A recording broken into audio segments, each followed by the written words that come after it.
વડોદરા શહેરમાં ધાર્મિક અને ભક્તિમય વાતાવરણ વચ્ચે વૈષ્ણવ સમુદાય દ્વારા એક વિશેષ ભક્તિરસ કાર્યક્રમનું આયોજન કરવામાં આવ્યું હતું। વાઘોડિયા રોડ પર વૃંદાવન 4 રસ્તા પાસે આ કાર્યક્રમ યોજાયો।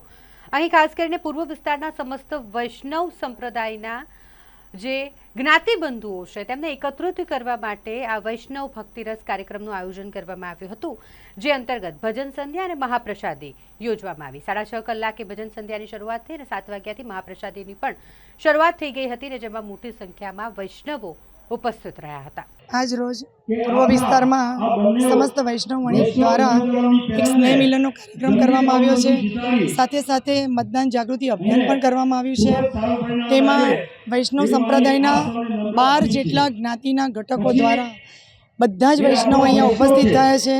એમાં દરબાવતીના ધારાસભ્ય શ્રી શૈલેષભાઈ મહેતા, સોટા મીનાબેન મહેતા અને 5 નંબરના ઉમેદવારો તેમજ 15 નંબરના તમામ ભાજપના ઉમેદવારો એ લોકો પણ અહીંયા ઉપસ્થિત રહ્યા છે। અને કહી શકાય કે એક મોટી જનમેદની અત્યારે મહેતા મેમરીઝ પર ઉપસ્થિત છે।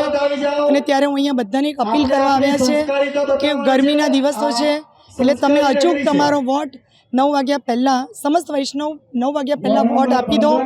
અને તમામને એક અપીલ કરી છે કે પૂરેપૂરી પેનલને આપણે બહુમતીથી જીતાડવાની છે।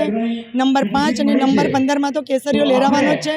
સાથે સાથે તમામ વૈષ્ણવને એ પણ કહેવાનું છે કે વડોદરામાં જ્યાં જ્યાં ભાજપના ઉમેદવાર છે બધાને આપણે જંગી બહુમતીથી જીતાડવાના છે।